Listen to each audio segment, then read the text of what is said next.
Hermine de Clermont-Tonnerre est morte à 54 ans selon un communiqué officiel émis le vendredi 3 juillet 2020 et envoyé par sa famille. Depuis, ses proches restent en état de sidération. Un mois de coma n'aura pas suffi à préparer son entourage au pire. À l'issue fatale survenue à la suite d'un épisode absurde. Au terme d'un déjeuner entre amis en périphérie de Paris, Hermine se dirige vers la voiture de l'homme sur lequel elle a craqué 3 mois plus tôt, le magistrat et homme politique Georges Fenech, 65 ans, quand elle s'arrête, intriguée. Un chopé, une moto basse au guidon haut possédée par un des convives, vient d'attirer son regard. Celle que le grand public a découvert en 2010 dans l'émission de télé-réalité La Ferme Célébrité se met en tête de l'essayer. Depuis ses 17 ans, Hermine aime les grosses cylindrées. C'est sa passion. Or les commandes de l'engin auraient été montées à l'anglaise avec frein et accélérateur inversé. Hermine s'en rend compte, hélas, quelques minutes plus tard. Elle percute violemment un arbre. Son casque est mal attaché, l'accident est terrible. Les pompiers arrivent immédiatement. Hermine est emmenée à l'hôpital Bicêtre qui la prend en charge. Son ex-mari et père de ses 2 enfants accourt le premier à son chevet aussitôt, le financier trader anglais Alastair Coodaford, son ex-mari et père de ses 2 enfants, dont elle est séparée depuis 2009 et avec qui elle a avoué, dans un ouvrage intitulé Homme-Femme, avoir passé 10 ans d'une relation intense et passionnée accourt à son chevet. Très vite, il sait que le diagnostic n'est pas bon. Allegra, 17 ans, et Calixte, 15 ans, ces adolescents dont elle a la garde exclusive sont sous le choc et oscillent entre espoir et désespoir.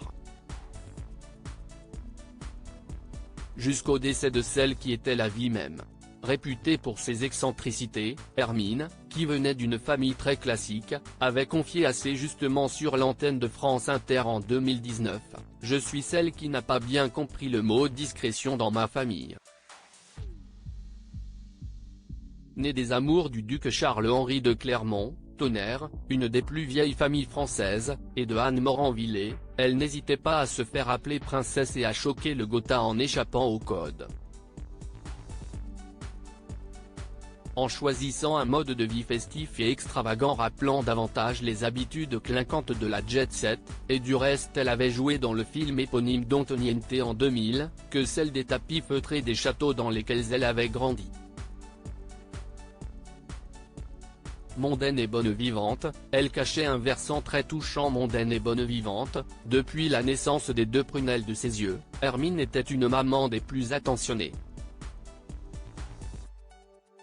De celles qui vont chercher leur progéniture chaque jour à l'école à Montmartre où elle habitait quand ils étaient petits.